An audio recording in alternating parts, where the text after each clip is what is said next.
So ayan guys, bigyan muna natin ng konting review to si Grihan, yung MT-03 natin. Kasi actually wala pa man masyadong dito lang naman na tayo. So ayan, siguro unahin natin sa unahan ni Grihan. So pero guys, ang una ko dito na bili noon, itong pinaka side mirror niya. So aftermarket na yung side mirror niya. Then dito sa unahan, ito yung cover dito. Di ko alam kung anong tawag dito, basta nakita ko lang sa online. So on the next, itong natin, radiator guard protection. So protection na din once na may mga bato na tumama. So at least hindi direkta sa radiator natin. Kasi napakahirap na mabutas yung radiator natin habang nagbibiyahe. Then sunod guys, yung slider natin. Kung mapapansin nyo, may tama na siya. Kasi na-slide na ako once doon sa reblocking sa amin. So napakaganda. So at least hindi inabot yung makina ko. So ito yung naka-protection. Then meron siyang tama dito. Kunti sa body, inabot pa din. Pero at least na-protectionan yung makina. So yan. So yan pa lang. And then itong next natin, yung sa reservoir ng brake natin.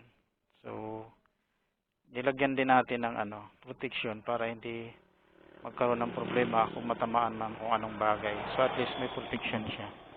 So yun guys. So yun pa lang sa paikot naman nito. So tiltay din na din po. Then tiltay di ayan. Kaya lang pag maulan, sigurado tatama, lalagpas sa likod ng driver o kaya ng OBR natin. So ngayong summer ko lang yan ilagay.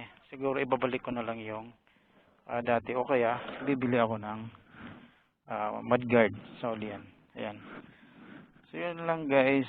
So far wala pa akong ibang So ayan, kaliwat kanan yung slider.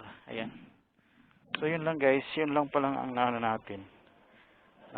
Bili natin. Then itong cowlings, yung upuan. Po. Kasi pag wala naman akong OBR, ito ang ginagamit ko kasi medyo okay naman siya. Mapuro naman siya.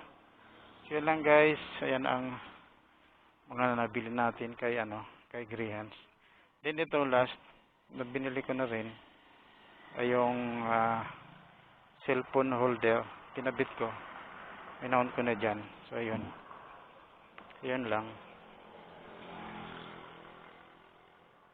So siguro sa susunod maghanap pa tayo ng ibang Then yung pinaka last na binili ko, itong easy slip on lang siya kasi hindi siya full exhaust.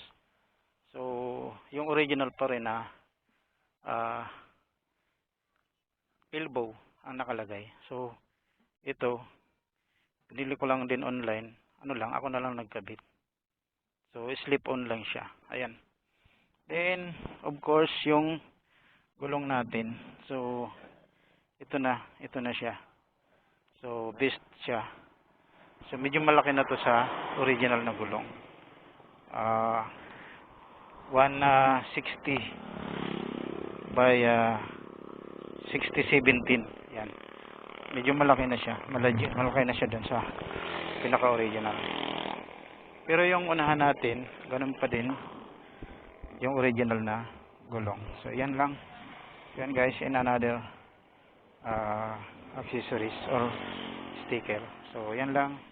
Maraming salamat sa konting review, sa konting panonood. So maraming salamat sa inyong lahat.